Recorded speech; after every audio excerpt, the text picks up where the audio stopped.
to understand the moral focus of Anglicans, we have to understand the theological history of Anglicans.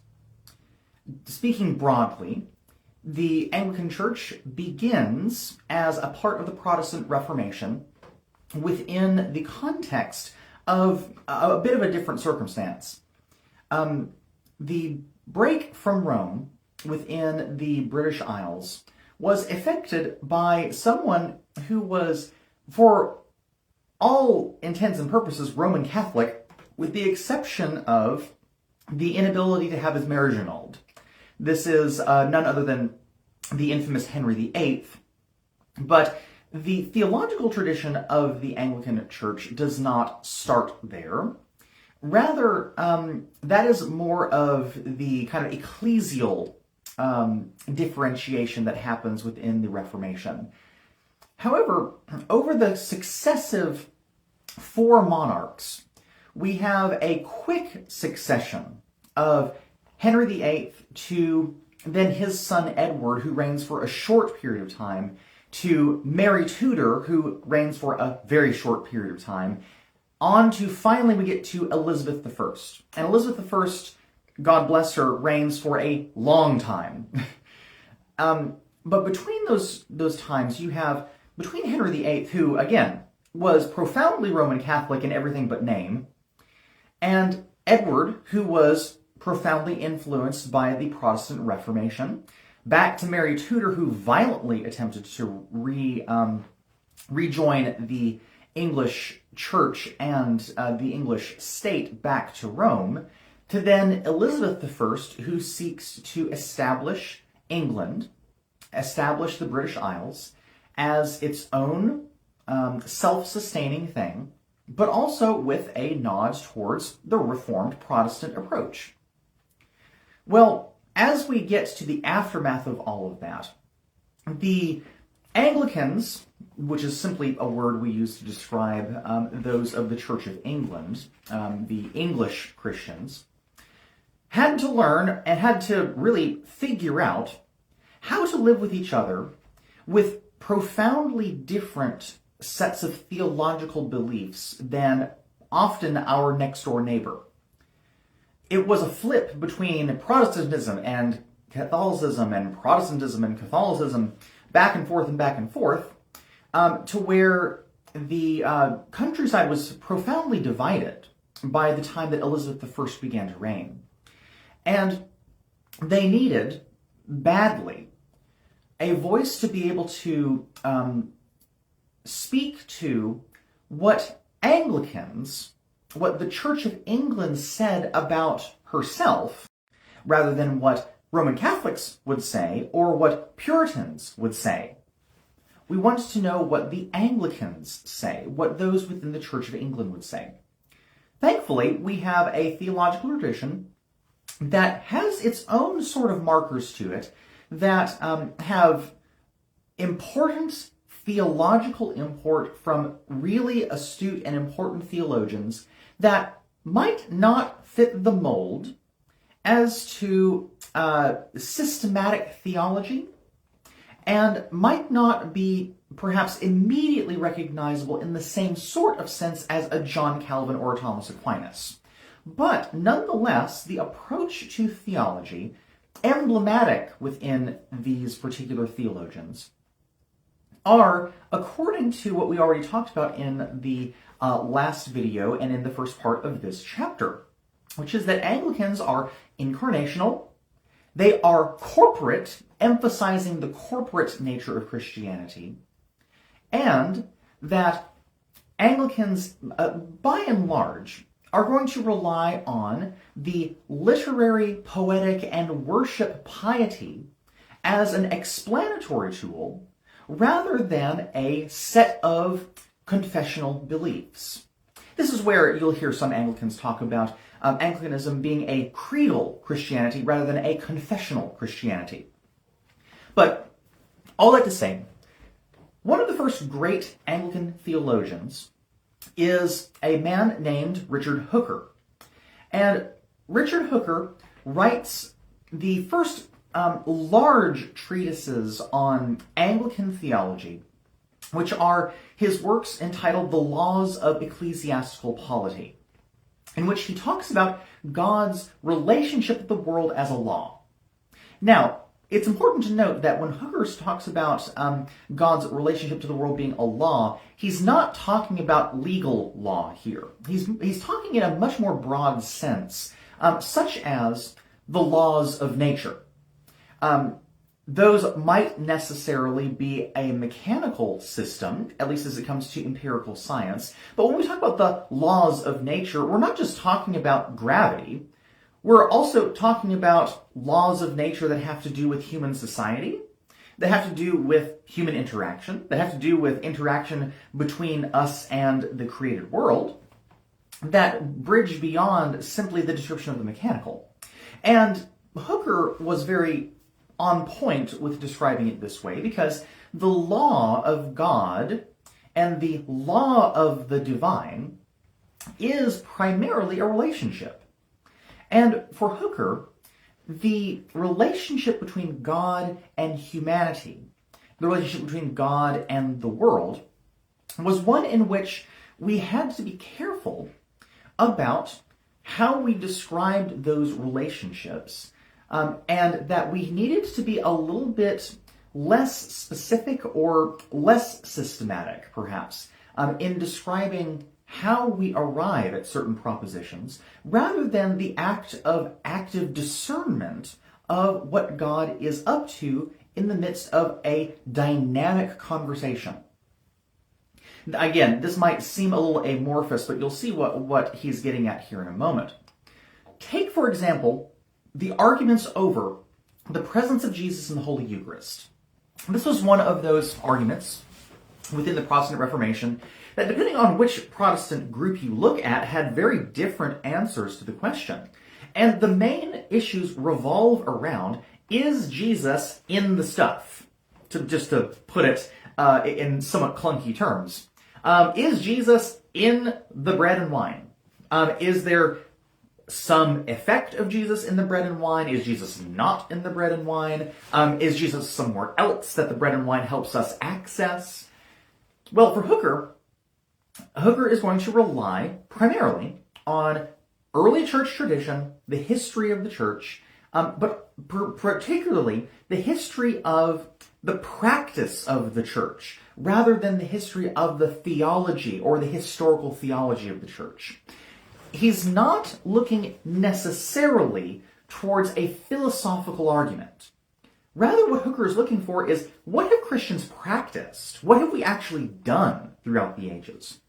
And Hooker very kindly wrote that his desire and his wish for this whole debate was for neither the Protestant read, and when he says Protestant, he's really meaning the Puritans of the Church of England and the Roman Catholics of the Church of England. When he's speaking about this, he said he wishes that the Puritans and that the Roman Catholics would not be so concerned as to how Jesus is present, rather than simply Christ is present. Or to use a common aphorism from Hooker, which is that we say that Christ is present, we need not say exactly how. And that this leaving open to the mystery is another really important marker of Hooker's theology. Hooker makes really clear, and sets the tone really for a lot of subsequent Anglican theology, is that we actually cannot use precise philosophical terms to describe exactly what Christian theology is. We actually have to resort to mystical language that's not very clear, language that leaves open the door to mystery, such that when we talk about the sacrament, when we talk about the sacrament of the Holy Communion, we also are actually using etymologically a word that St. Augustine of Hippo roughly translates the same as the Greek mysterion, which, by the way, is where we get the word mystery from. You might have heard, in some cases, the sacraments being referred to as the holy mysteries. This is precisely where Hooker is squaring his sacramental theology on, which is that we need to leave the mysteries a mystery. There are things that we can know about the holy mysteries. Not everything in these particular sacraments are opaque and unknowable. In fact, to be a part of the sacramental tradition is, in fact, to have something that is extremely knowable in that particular sense. Bread and wine, very recognizable foods. Oil, fairly recognizable medicinal properties. Water, fairly recognizable properties to wash things. And of course, you can already see baptism and anointing for healing and the Holy Eucharist. All of those things have some very recognizable traits within them, but they also contain that key portion of the element of mystery. And for Hooker, the mysteries of the sacraments and likewise of Christian piety and the need for the use of mystical language was very important. There's not a precision in language that we can really reach when we talk about the entrance into the mystery of who God is. And there is a level at which we have to resort to that language to not simply not speak too far or not describe those things which can be indescribable, but in a positive sense, we leave open the fact that God is infinite and that we as finite creatures can only have a certain perspective and certain taking in of God at any point in time, which is why we can say with full affirmation that even when we reach the heavenly places, when we are then subsumed into the life of God when Christ comes again, that we will still, even in our fully redeemed humanity, not be able to exhaust the mystery of God, which on the one hand, it might be frustrating, but on the other hand is actually profoundly joyful. Isn't this wonderful that this incredible person who made all of us, we can get to know for an eternity, and it's still not enough time to get to know the depths of the mystery of God. And that's the joy of the Christian vision, which, by the way, in subsequent Anglican theology is something that becomes supremely important. We move on to some of the important Anglican theologians after Hooker. Sedgwick makes mention of several of them just kind of in short order, but they're nonetheless important. When we reach Jeremy Taylor, for example, Jeremy Taylor is one of the archbishops that is basically living during the reign of Oliver Cromwell and the overthrowing of the British monarchy. And Taylor, for lack of a better term, writes from underground and writes some supremely important Anglican theologies in Faithful Living and Faithful Dying. This is where the theologies that Taylor is trying to bring forward is, again, notice the language that he's using. He's using language of practice and piety, rather than confessional. Because again, for Oliver Cromwell and for the Protestants who are overthrowing the monarchy, it is a confessional sort of approach. And we can say the same thing for Roman Catholics at the time, that we have competing confessional theologies, where Taylor, following after Hooker, is making much more of an appeal to what have Christians practiced and how have they practiced living faithfully and dying faithfully. And again, you can almost hear and see the connections to Hooker here, where Taylor is going to emphasize how have we lived morally as Christians, and in what ways are we called to live morally, pietistically, and how are we called to approach our own depths, our own finiteness in that sort of way. It's an important bit of theology, and in fact, Sedgwick even mentions that these are probably some of the most important pieces of theology in the 1600s that come out of the Anglican circles. And again, it's primarily about living in practice, not necessarily about systematic confession.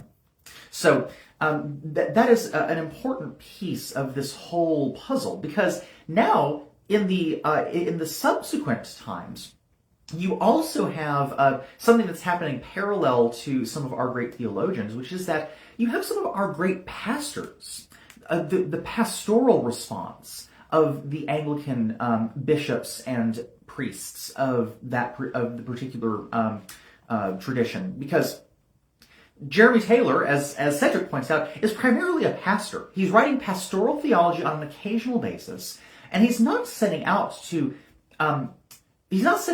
polish all of the edges of Christian theology in that here's how Anglicans have it right, and here's how Anglicans have the only access to truth.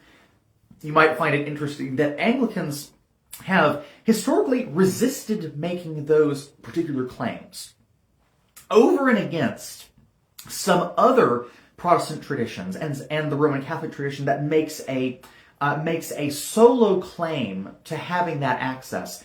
Anglicans historically have been a little uneasy with making that claim. And in fact, this leads to some of the more important theologies that happened within the 1800s, which is that Anglicans, during the Oxford movement, make claims not based upon having the right confession, but simply being a part of the larger tradition of the Catholicity of the Church. And the word Catholicity simply meaning according to the whole. It's from two Greek words, kata and holis, which basically means pertaining to the whole. In other words, Christians have always claimed Catholicity, that we come from Jesus Christ, but how we descend from those lines has been a subject of debate.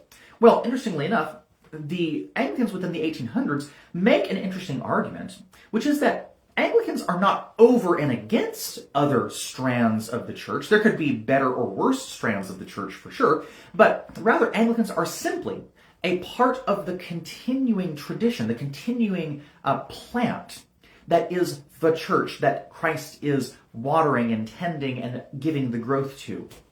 And one of the theologians during this time, named F.D. Morris, examines the practice of the church from a particularly historical perspective. Because one of the main questions that is being asked within the 1800s is, how historically can we ground Anglican practice? And what do Anglicans do that are matching up with the historical church? By the way, Morris lives during the time of an incredible revival in historical theology. There is a great revival of what we call patristic theology, theology of the early church between the 200s to 500s. And Morris was responding to a culture that was asking a very live question, which is, how do we understand our tradition as being historical? And how do we understand Christianity in all of its complexity? Because Morris, in just a cursory look at history, Christians have always had different opinions, different perspectives, different practices as it comes to the expression of faith. And how do we square claiming that we are part of one church and that we are part of one undivided church when there seem to be a significant amount of at least differences between certain traditions and at worst divisions between the tradition? Well, Morris sets out to answer that question by appealing, again, not to common confessional, but rather to common practice. This was, again, the great grounding notion between Anglicans and Roman Catholics that starts to become fairly clear as not simply a pragmatic move between Anglicans and Roman Catholics, but really becomes a significantly important theological move by the time that we get to the mid-1900s. Because when we get to Vatican II, the Second Vatican Council of the 1950s and 60s, Anglicans have a significant role to play in Vatican II. And in fact, the Vatican II Council included a significant amount of Protestant theologians that sought to both understand, sought to enact reformations within the Roman Catholic Curia, and also sought to, in some ways, export the good theology and history being done by Roman Catholic theologians, especially the Jesuits at this time period, into a way in which the Christian communion writ large could all benefit from. And in the aftermath of Vatican II, two of the more closely related movements in the aftermath of that really are the Anglican tradition and the Roman Catholic tradition becoming a lot more collegial and becoming a lot more focused, again, primarily from the Anglican side, on what are our common practices of piety. What is the common ground in which we practice our theology? Not can we smooth over the confessional differences, which again, Anglicans and Roman Catholics have differences of theology and differences of opinion.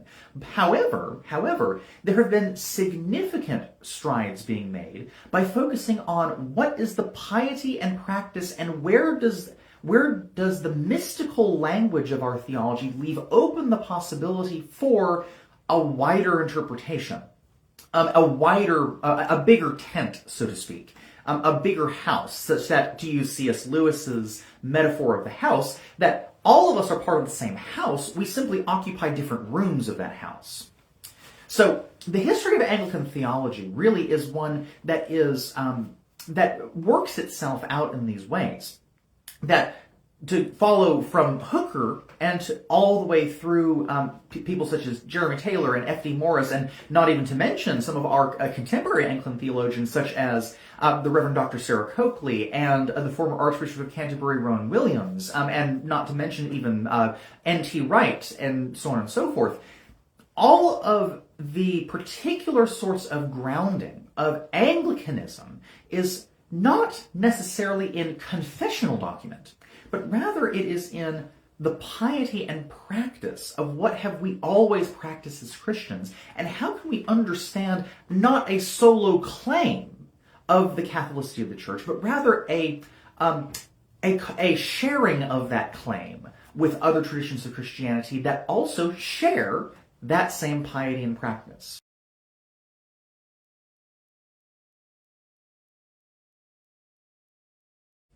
An important note on the development of Anglican theology is that as it focuses on more along the lines of practice, the living out of the Christian life, it should come as no surprise that Anglican theology is often difficult to pigeonhole into certain kinds of Christian theology. Now, in the particular part of the book that we describe, you might have your head spinning by how many different kinds of theology that Sedgwick describes. But don't worry too much about the details about that. What he wants to point out is that when we do theology within just the wide Christian tradition, we're not simply referring to one single thing. So in other words, when someone says, Christian theology says, well, the more astute person might ask what kind of Christian theology we're talking about. Because, again, the confessional statements of the Reformation involve philosophy, biblical studies, and involve a level of systematic theology that is born out of a particular kind of tradition. Not to say that Anglicans don't have that particular tradition within our history, but it's less emphasized than, let's say, other kinds of theology. Because some of the other kinds of theology that are very alive and well in some parts of the Anglican tradition and are, again, less emphasized in others is sacramental theology. The sacramental theology of the Church is one in which how are we describing the piety and practice of the particular sacramental practices of Holy Communion and confession and anointing of the sick and baptism and so on and so forth. Depending on when you lived and where you lived within the wide experience of Anglicanism, you might have various different answers to that question that are not necessarily completely justifiable between each other. There are some differences, some fairly significant differences of opinion when it comes to what exactly it means to say that Jesus is present within the sacrament of the Holy Eucharist? Well, the thing is that when we think about Anglican theology, we need to remember that, as we talked about, the Anglican theology and the theologians of the time are responding primarily as pastors to the particular questions and problems and issues that are facing their particular time period and their particular context. Hooker's context is not the same as our context in modern day. There were questions that Hooker had to wrestle with that are not the same kinds of questions that we do today. Likewise, there are questions that we wrestle with in modern day that are not the concerns of what Jeremy Taylor was dealing with during Oliver Cromwell's Revolution. So there are particular ways in which Anglican theology is primarily contextual theology. It is meant for a certain response to a certain period of time. Now, all theology in some ways is meant to do that. However, we have to at least say that the goal of certain theologians was to go beyond that, such as philosophical theology, probably most chiefly seen in the medieval philosophical schools. Think Thomas Aquinas and Duns Scotus, and those who were primarily involved in the philosophical debates and the particular sorts of Christian philosophy that was attempting to make a macro of a systematic explanation of all of the world in light of a Christian philosophical basis. Again, there's nothing wrong with that attempt. It's just that that's not how Anglicans have historically done things. Anglicans have been much more occasional in the ways in which they have made contributions to how exactly we are supposed to understand the faith and how we're supposed to live. Let me give a prime example of this. When we get to the 1800s, we are at a time in which the rising landscape of the studies into patristic theology is really starting to take off. There is a significantly important Anglican who becomes Roman Catholic later, named John Henry Newman. And Newman, along with a couple others, John Keble, Henri Bouvier-Pusey, and others, begin a particular, really primarily academic movement to begin with, but grounded in particularly the practices of the ancient church as it comes to the taking care of the poor, the recognition of the separation between the church and empire and state, the recognition that that empire and state have no business messing with how the church is operating. This, by the way, comes to a head when the Parliament of England attempts to dissolve certain bishop positions within Ireland. And John Keble responds with what's called the Assize Sermon, in which is sometimes seen as the dawn of the Oxford movement. And the Oxford movement, again, you can tell Oxford is where several of our big players are lecturers at, or professors at, and in the recovery of the patristic tradition, you also have a recovery of ascetical theology. The reason I'm bringing up ascetical theology is because ascetical theology is specifically the theology of discipline. How are you disciplining yourself in the ways in which we are living our Christian lives? Ascetical theology in the Oxford movement becomes extremely important because the outward looking of the evangelical fervor of the quote-unquote re-Catholicization of the British Isles is one that probably matches the evangelical fervor of the Wesleys within the contiguous United States, in which the desire was less for a systematic treatment of what makes Anglicans Anglicans, and was more of how do we get the good news of the word out in the ways that we are proclaiming the gospel of Jesus, in the ways in which Christians have always proclaimed the gospel of Jesus, and how are we practicing that particular way in a way that is recognizable not simply through what we are saying, but by what we're doing. In fact, to even talk about the Wesleys and the early Methodist movements, and just as a clarification, the Wesleys were English priests that then, as they come to the United States and basically have no resources for ordaining new pastors, begin basically sending out non-ordained pastors not within the apostolic succession to go and preach the good news. And so hence the Methodist movement is born out of that. But the evangelical fervor of wanting to get the word out also, importantly for the Wesleys, meant frequent reception of communion, which was, again, not common, even within Protestant circles. The Wesleys were big about constant reception of the Holy Communion.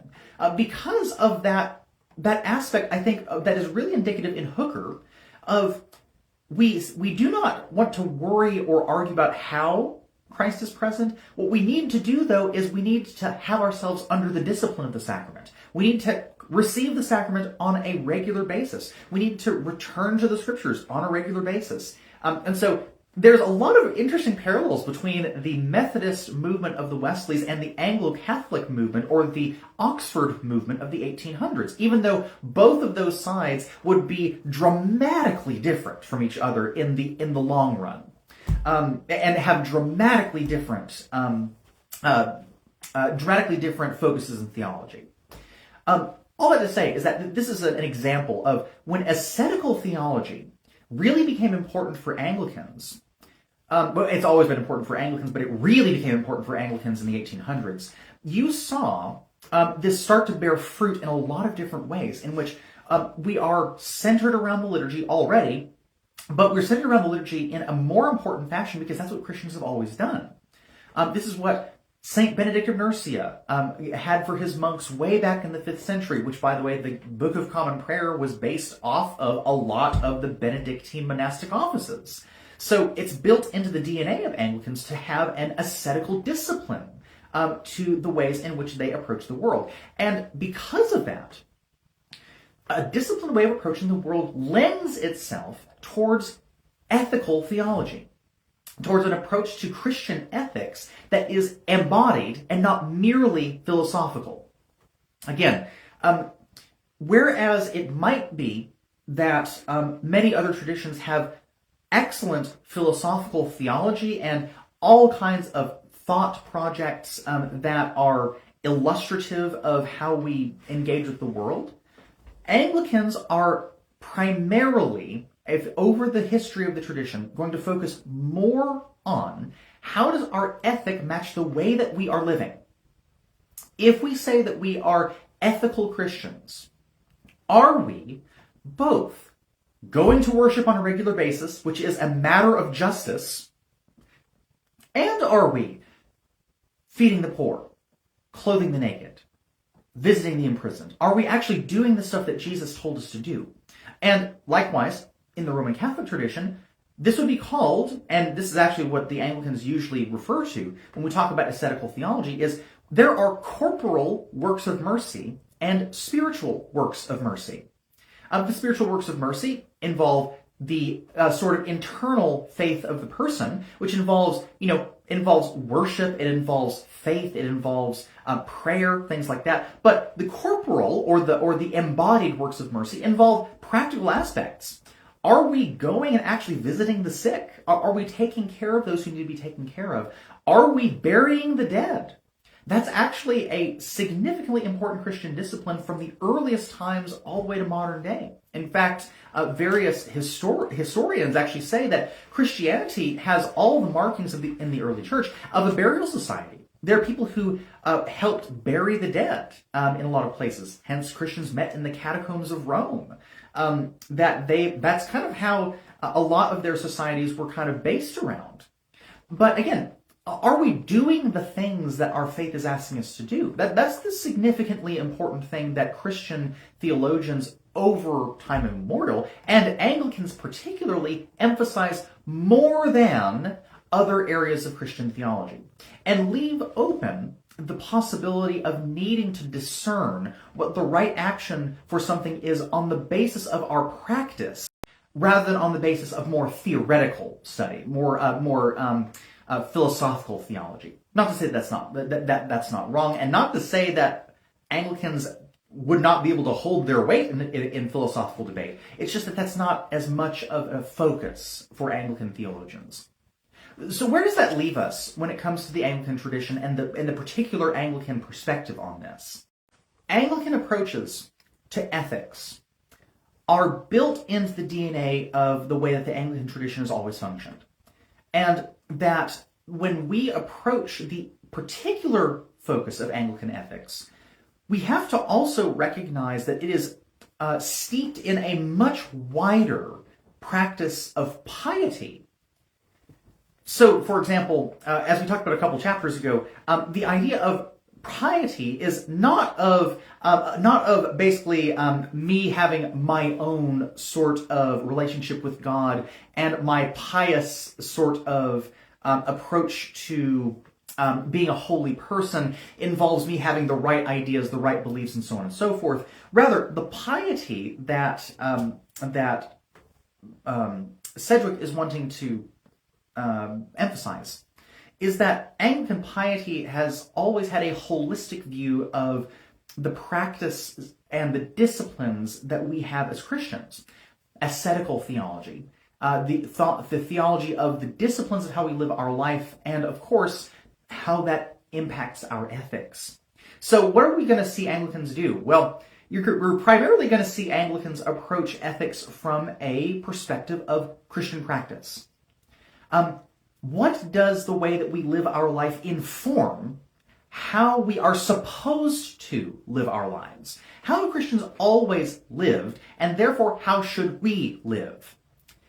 If Christians in the earliest traditions of Christianity all the way to modern day have always had a regular approach to prayer practice and a regular worshiping community, that should tell us something about what it means to be an ethical Christian. Worship is a significant part of that equation. And that worship, that piety, is also completely connected to the ways in which we live in the world. Our worship doesn't stop whenever the Sunday services stop. Our worship is meant to permeate the rest of the week. And in the ways in which our worship permeates the rest of the week, so also the ways in which we live our lives must be indicative of the ways in which we worship. So, for example, to use the famous letter of St. James, you say that you have faith. Well, show me your faith by what you do. Or to use the letter of St. John, don't simply be hearers of the word, but be doers of the word. Connect what you hear and what we do on Sundays with what we do during the week, to use the example for our United States culture. So Anglicans are going to be primarily focused on disciplines. But importantly, Anglicans are going to be primarily interested in corporate discipline. The Anglican tradition primarily is not going to be interested in the individual's idea of faith. Rather, it is in the community's idea of faith and in the community's responsibility for that faith. To use a practical example of this, St. Paul's letter to the church at Corinth talks about spiritual gifts, and he uses a metaphor of the body. Paul, very importantly, talks about the reality that the church is both made up of individuals and also is a corporate identity. To use Paul's language, you are all one body and are individually members of it. So Paul very eloquently puts that the theology of the Christian tradition is always a tension between the individual and the corporate. But in the same way for St. Paul, Paul's emphasizing the corporate because it's not an individual sort of piety that we practice as Anglicans. It has to be pertaining to the whole. And likewise, we are a body, and not one member of the body can move without the others also being moved in the same direction. And of course, we all pray and discern the role of the Holy Spirit in enacting the movement of the church. Hence why the piety and practice of Anglicans is that we have to live the faith. We have to embody the faith, and hence back to the most important thing about Anglican theology, it's incarnational. When Jesus became human, Jesus didn't just become human at that one point in time just for fun. To use the language of even our Wesley brothers, that when Jesus ascended in his ascension back to God, he took our full humanity into the life of the Godhead, which, by the way, should perhaps give us pause to ponder that more often, that our created humanity, so the Creator took on the created, and not only that, but took on the created in such a way that the created was taken up into the Creator. Again, words fail to describe exactly how that works, and we would be hard pressed to find a model to be able to explain that fully. But this is what the mystery of the faith is. Again, the sacrament of the faith. That there is wideness in the mystery of God that Anglicans are going to emphasize more than perhaps others might. And again, it's not because Anglicans are wishy-washy about the important things. Again, Anglicans have clear formulators that, like, the Holy Scriptures of the Old and New Testament, they contain everything necessary for salvation. Jesus Christ is the Son of God. Jesus Christ rose again on the third day. But the thing is that it's not just those particular confessional statements. It's how are we living out those statements? If Jesus really did become one of us fully and really did rise again on the third day and ascend to the Godhead, how are we living out what that means? Are we living out what that means? Is all of our lives tied up in the mystery of God? That's how Anglicans are going to approach ethics. Are we tied up in the conversational reality of relationship? Are we willing to yield our own opinions to the Catholic identity of the Church in the ways in which we have practiced throughout the ages and the ways in which the Spirit is animating us to move in new directions? That's what you can expect as it comes to the Anglican practice of ethical theology. And that is what you can expect as we get into more of the nitty-gritty and the details in the later parts of this book.